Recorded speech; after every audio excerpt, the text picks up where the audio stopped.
Hello, YouTube! I'm finally back for another quick ramblings, this time about All Hail Megatron. Now, I finally got both volumes, so I was finally able to read the whole saga, and this series gets a fair bit of flack. Well, I'm going to give my honest, unbiased opinion about it. Overall, this series was brilliant. But I'll get into that, mainly for Volume 2. But I'll get into that when I talk about Volume 2. Volume 1, for All Hail Megatron. It opens up with just a nice, typical day in New York, with some random construction vehicles coming along, nearly running people over. Oh, and there will be spoilers in this, quite obviously. They quite happily transform into what we know as the Constructicons, bringing a message of peace and harmony between the peoples. Which raises a very ironic point I'm going to point out at the end. Obviously, as you can see, they look a little confused. Before Scrapper reveals he was just having a lark about, as good fun Constructicons do, and they unleash all hell. If you can see that, all hell breaks loose. Now this is quite a graphic book for Transformers. Where are we? Somewhere. There we go. Last panel.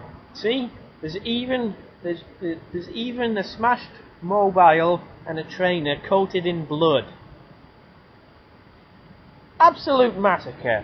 Anyway, the Decepticons all arrive in mass, doing what they do best, doing what they want.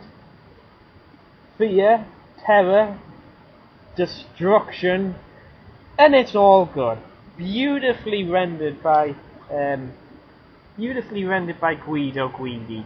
Oh man, I absolutely love his artwork. So we get the American response. Scramble some fighters, and it sets up not the protagonist, the hero of the story, as it were, a fighter pilot called Andy. Naturally, these fighter jets attack the Decepticons. They laugh, they scramble. We get a beautiful splash page of carnage, and they all get shot down miserably. Which brings us to the end of Chapter 1. The heavily destroyed, heavily beaten up Autobots on Cybertron. Don't worry, I'm not going to go through a page-by-page thing, because that's not a review.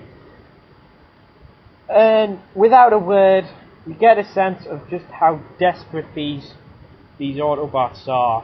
How hopeless it is, as we end with a shot of Optimus Prime on his deathbed, yet again.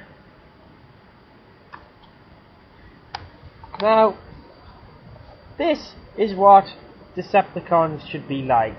They are ruthless, they are warriors, they are soldiers. It's just absolutely glorious. And we end up, and over the next few issues, we get the military staging a response while the Decepticons cut off New York by destroying the bridges. And then we get the first major continuity error. Although it's not really an error, but we get Devastator. And there he is in all his glory. Now, he was redesigned so he wouldn't have any combiner kibble. And although he looks beautiful, I still think he looks naked without his chest plate. But anyway, basically it's the story of what happened when the Decepticons have won. There are no Autobots left to fight on Earth, and naturally the humans are useless against them. What do the Decepticons do now? These are the questions Starscream puts to Megatron, for he can see Megatron is stalling for some reason. And meanwhile, we get the Autobots on Cybertron dealing with the fallout of the repercussions of knowing there was a traitor in the midst who was responsible for them being brought down and in the state they are.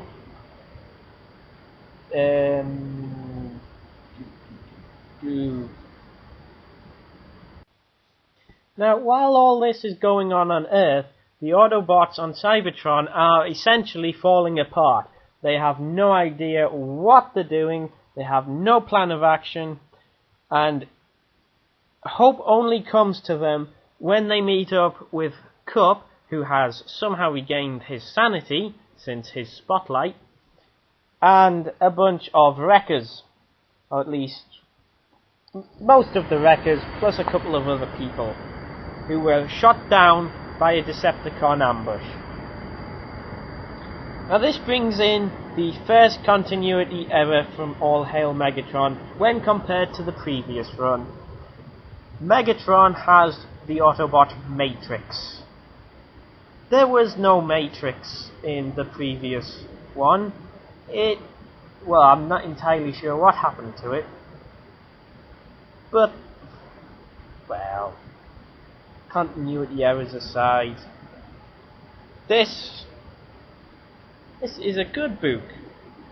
All Hail Megatron Volume 1, it works as a standalone. There is nothing, and I mean nothing, to tie it in to the previous IDW run that Furman was doing. It is essentially a standalone book. Lots of beautiful little nuances in it, such as Cliff Jumper. I absolutely love Cliff Jumper in All Hail Megatron. He sits there for hours on end, staring at this one little light on a console for it to flash for 1/100th of a second, so he can load up, get some recruits, go out, and help kick some ass, saving the scouting patrol, which he does with such glee. And when Perceptor snipes off someone's head from long range, he just goes, "That is so cool." And there's scenes in here, Volume 2, where their Autobots are marching out to war, and Cliff Jumper has a pair of giant cannons, another one strapped to his back, with ammo belts crossed over his chest. I want to see more of this Cliff Jumper. He's just absolutely fantastic. Absolutely brilliant. And there's also some other interesting little characterizations, such as Sunstreaker here. He keeps giving off loads of dodgy little looks every single time a traitor is mentioned, usually pointed at Mirage here, who is believed to be the traitor. Spoilers. Ooh, big spoilers.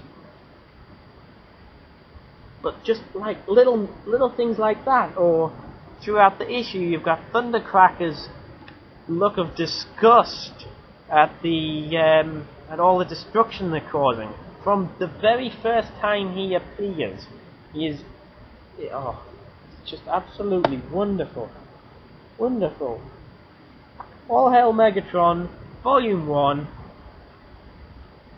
I would give this a 3 out of 5 easy.